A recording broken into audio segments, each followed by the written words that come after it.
Let's go.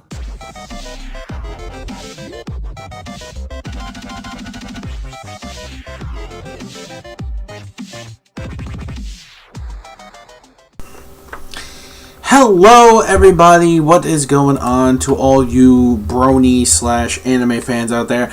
It is I, the Ninja Reviewer, here to review Equestria Girls, The Legend of Everfree. Now, this will contain spoilers, so if you do not want to hear anything about spoilers, please, for the love of God and the love of all Celestia and Luna up above,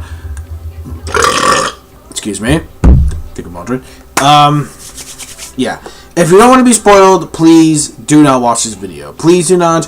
Please, I beg of you, click off this video because there will be spoilers of the actual ending to this actual movie. So again, there will be spoilers, so just to warn you, just saying. I will give you a 5-second countdown if you haven't been warned already. So 4, 3, 2, 1, 0. You've been warned, go. So this movie, I gotta say right now, I will start this review. Basically, the plot to this movie is actually very simple and very straightforward. And I'm not going to review in detail how the movie actually goes. But I will say when it comes to the movie in general, I'm just going to explain the story, what I think of the characters, etc., etc. Because when an episode review is easy, because it's only 30 minutes. Here, even though it feels like, an hour and 15-minute movie, still, that's pretty much where I draw the line of making it extremely long. Like my biggest mistake with the friendship games, which I should have reviewed first, was never going to be seen because I made it so long. Explaining most of the details, and that was just, that wasn't the way to go. Anyways, with Legend of Everfree, though, I will make it up to you. So, when it comes to Legend of Everfree, how was it? Was it better than friendship games? Did it actually beat my number one, which was Rainbow Rocks? Or, wait, maybe I should kind of not said that when I said was. Let's continue from there. So basically the story of Everfree is basically the class of CHS is going on a camping trip called Everfree.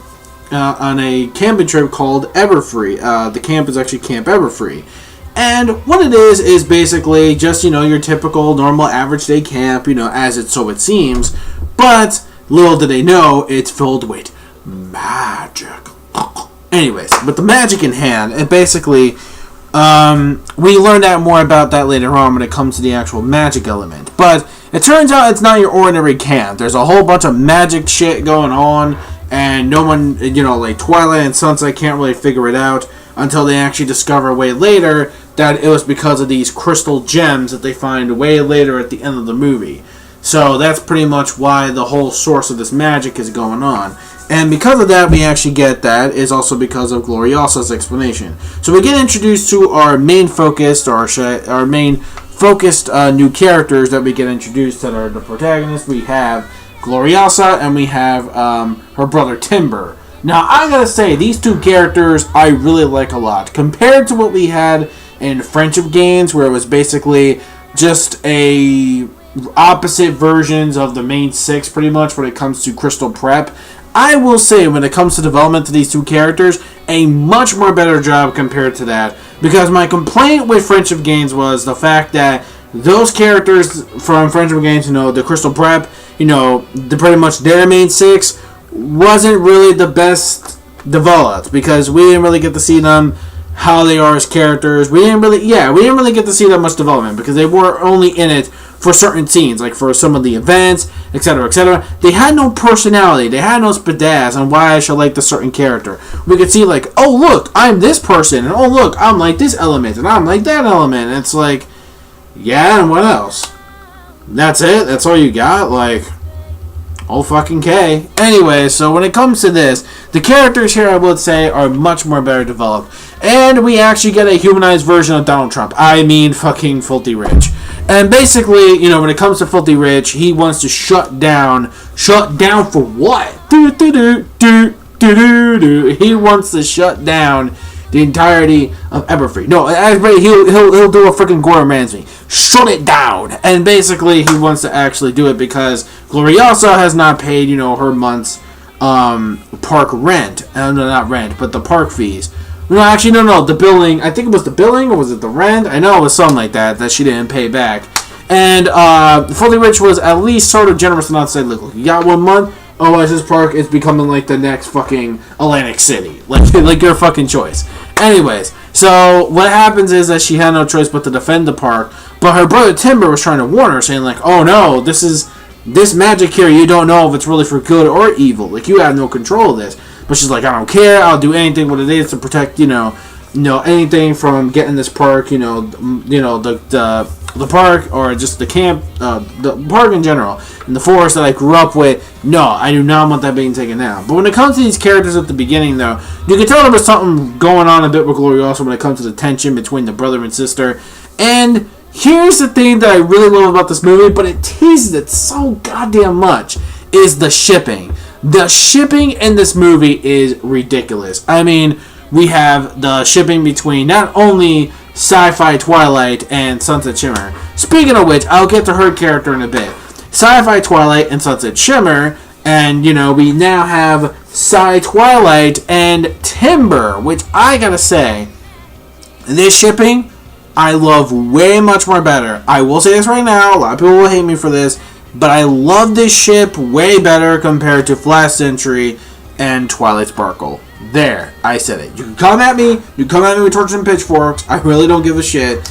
That's just my opinion, so deal with it. I like the fact that when it comes to the shipping between the two characters of Timber and Sci Twilight, so much more better done. So much development. This is how you do a shipping. Not no awkward, oh, we touch hands, so it's automatic. We have to fuck. And it's like, no. And it's like, no. Then, you two become very awkward with each other. Flash, didn't really have that much of a personality. No spazz about him or anything.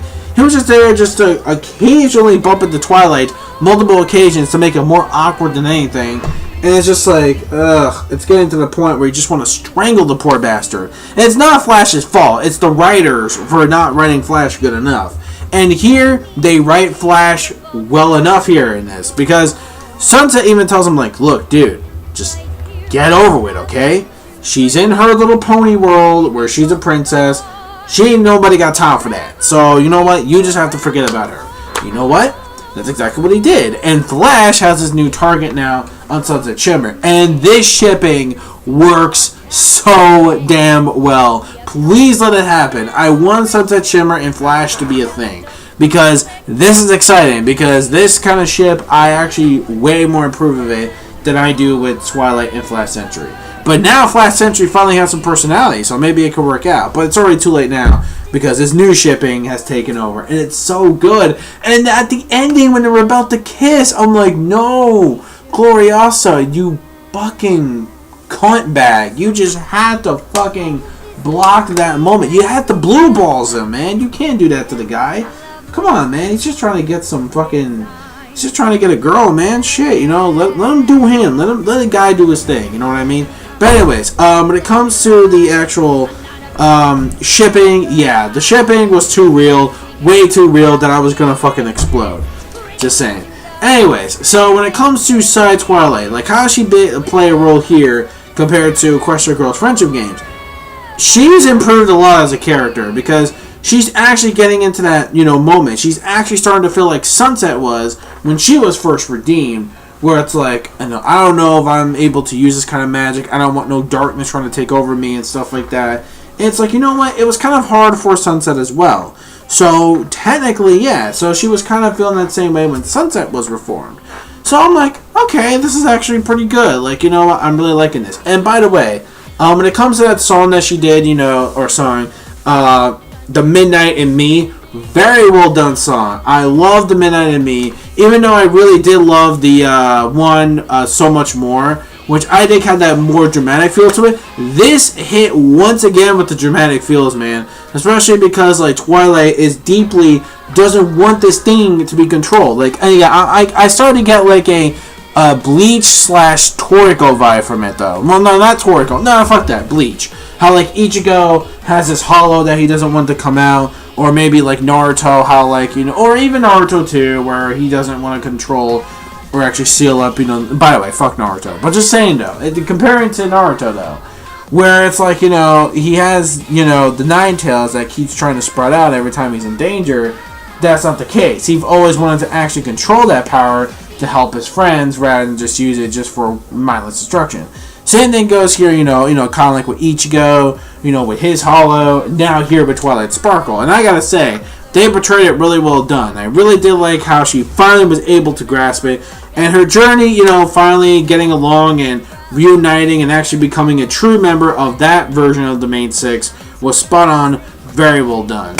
So that was actually pretty good in that eyes. Then we finally get, now let's talk about the animation. The animation for the actual movie itself was actually really well done. I like the animation style that we're going with. I think it's a huge improvement, I would say, compared to the friendship games.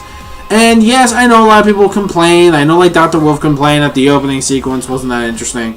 And to be fair, I didn't mind it that much. I mean, it fits with the whole scenario of nature. It does fit because it is the tone for that movie. When it comes to Rainbow Rocks and friendship games, it fits with that tone because, it's this high school setup world.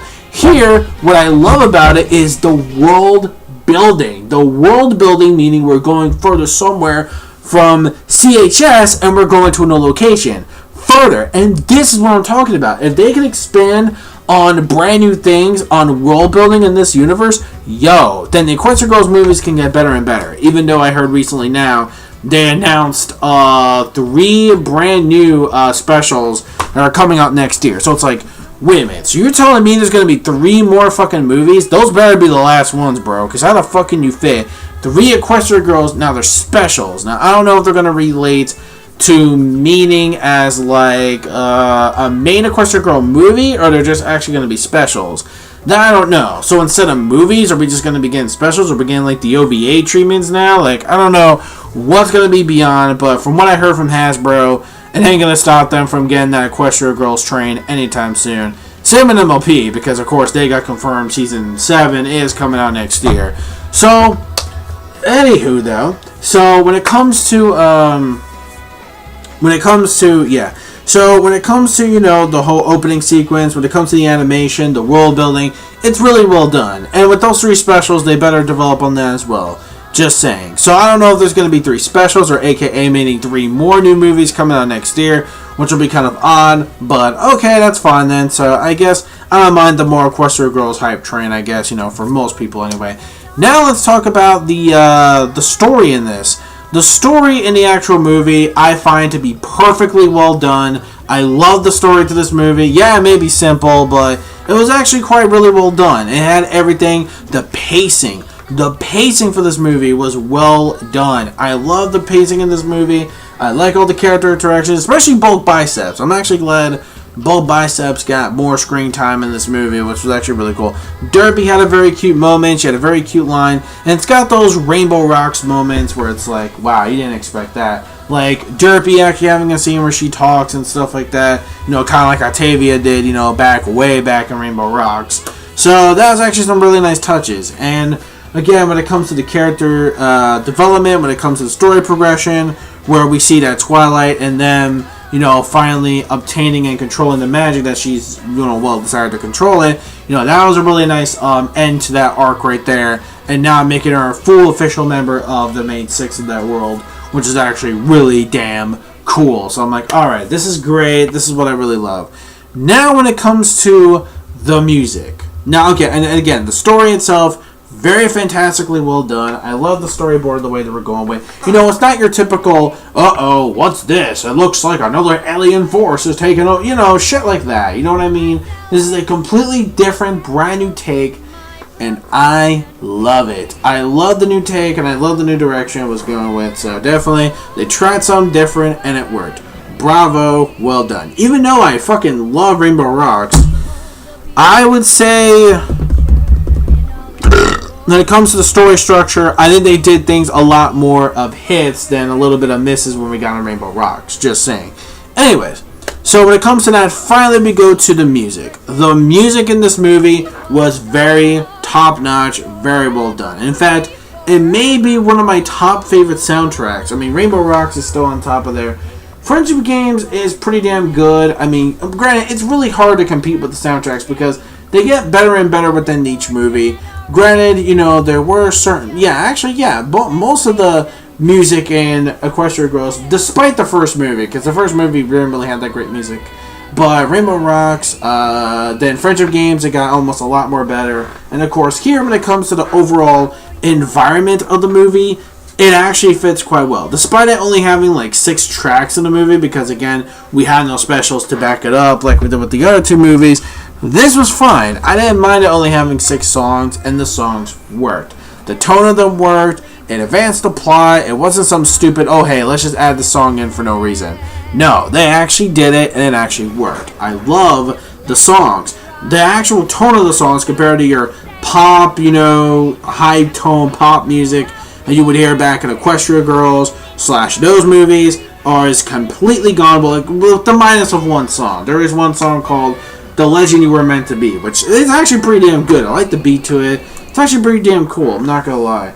The rest of the movie, though, when it comes to these camp, you know, there are some, you know, it's mainly like country, and it's mainly like, you know, just regular songs in general, which is like, okay, this is great. This is like MLP style of music. Like, in other words, it's something that you would hear mainly out of MLP more than would you do in regular Equestria Girls. If that makes any sense, let me know. So I feel that the music kind of has that MLP vibe more than Equestria Girls vibe. And I fucking love it for that. So it's a huge improvement of the music. Love it. Especially the orchestra and some of the songs are just beautifully well done. Daniel Ingram, you have done again with the soundtrack. And it's just fantastic overall. Love the soundtrack. Especially the villain song. Oh, how can I not forget, man? How can I forget the villain song, man? Fucking track number 5. We will stand for Everfree. GAIA Everfree. Yo, GAIA Everfree's fucking song was, it was fantastic. Oh my god. It was the best song. My favorite song out of that whole movie was definitely the villain song. Was definitely GAIA Everfree's. And I gotta say, the orchestra, the feeling, the goosebumps was all real in this song. Now, Unleash the Magic, while it was actually a pretty damn awesome song, I didn't say it didn't really have that same, you know, strong hit vibe at the end compared to, you know, the chant, compared to this song, which I feel it does blow Unleash the Magic out of the freaking water. A lot of people may disagree with that, but I say it destroyed Unleash the Magic. This was a definitely much better need of a villain song compared to just like, you know, just saying like, oh, you must unleash your magic, to actually just, yeah, it's pretty fucking obvious. I mean, granted, I love the song. Don't get me wrong, but it's like I do see some problems with it, especially the way how the lyrics present themselves and stuff like that. But the ending does actually get pretty hyped, though. The orchestra does get pretty good there, too. It's pretty hype. But here, I would say, nah, it just blows it, man. You just actually feel for her. You can tell she's suffering. You can tell she wants to save this environmental place. But, you know, deep down, no matter what the cause is, even if the magic she doesn't know could be good or evil. So anyways, when it comes to that, very great stuff. So overall, when it comes to Legend of Everfree, I really found myself having a really great time. And that ending, man, that ending. And I'm not talking about just the ending of the movie. I'm talking about, well, speaking of the ending of the movie, I love the credit sequence and I love the song. The song itself, it made me tear up a bit, and it was definitely really well done. And I like the animation sequences, the animation credits, compared to Friendship Games, which I think was kind of lazy. It wasn't really that interesting. I will say this was a much better credit build-up. Same thing like they did with Rainbow Rocks. This was actually another well-done one. Keep in mind, the first time I saw this, they actually leaked it a week early before the Netflix version. And I noticed that when I was watching it, some of it was getting, like, fucked up. Like, there were certain scenes that were, not scenes, but there was one scene at the very end that was, like, sort of skipped. But if you get the uncut version on Netflix, I actually did get to see exactly what that scene was. And it wasn't really that extremely long of a cut, but it was pretty interesting regardless, and I was like, aww. So, you know, it was the one where, you know, she was trapping everybody in the vines, including her own brother, and stuff like that. You know, trapping him in that actual, you know, trapping him inside. So I was like, that was pretty sweet. It's too bad they couldn't have kept it. But I did like the whole rarity, you know, using the power of, like, the Shiny Diamond. That was cool. Shiny Diamond. I'm thinking of fucking JoJo's Bizarre Adventure now. But anyways, yeah, the ending, though, with the whole womp, womp, womp, womp moment was actually very well done, too. So, okay, so overall conclusion, I loved this movie. I love this movie. It was definitely way better than Friendship Games. It blows it definitely out of the water. At least for me it does. And it's definitely a treat. Even the first movie, even the first Equestria Girls movie, and the little teaser of what's going to be happening that we are going to be, of course, getting, especially from Hasbro, we are going to be getting more. And damn it, I said I wasn't going to make this review long, but I sort of did, because it is a movie regardless. So, overall, when it comes to Legend of Everfree, it is definitely one of my top favorite Equestria Girls movies of all time. Second place goes to Rainbow Rocks. Third, sadly, would have to go to Friendship Games. And dead last fourth will be the very first movie. Wow, way at the bottom of the barrel. Goddamn. So, yeah, let me know your thoughts in the comments section. Oh, wait. Since I already topped it, what's my score? A very solid, perfect score of a 10 out of 10. This was definitely a very well done movie. I had a lot of laughs. I had a lot of cries. It definitely did fit when it comes to actually Equestria Girls movie. They done it justice, and they done it really, really well done. I really had no complaints. I actually just enjoyed this movie, quite through. Like, I really had no problems with this movie whatsoever. That's how great it was. The music, animation, story was just well done. So again, 10 out of 10. I never gave an Equestria Girls movie a 10 out of 10. This definitely deserves it. Let me know your thoughts in the comment section below of Legend of Everfree. What are your thoughts about it? Did you love the movie? Did you hate the movie? Do you think they should stop making these Equestria Girls movie? Pula Filthy Franco, it's time to stop. It's time to stop? Or do you think they should keep going to expand on how this magic is discovered and whatnot? So let me know your thoughts. Until then, that's basically it. I'm Ninja Reviewer. Thank you so much for watching once again. Stay tuned for my other future works, my other reviews, also my Let's Play for this Halloween special of Five Nights at Freddy's Sister Locations coming up. Also, the thing is, too, Night 2 keeps glitching, so hopefully they can fix that problem while I was actually recording it. So, yeah. Anyways, that's for you guys. Thank you so much. Rate, comment, and subscribe as always. Spread the word on my channel. It helps. And click that like button. You'll definitely like this video. If you did, anyway. Anyways, that's basically it. So, the Ninja Reviewer signing out, saying peace, soul, love, chicken grease, and the sky's the limit. Anime manga fans, keep supporting what you read and what you watch. And bronies, bro hoof, brony on. And I will see you guys, for you pony fans out there, for the rest of my Season 6 reviews, with the last 2 regular episodes, and then finally the Season 6 finale. So until then, stay gold, guys. Bye-bye. Bro hoof. Yeah.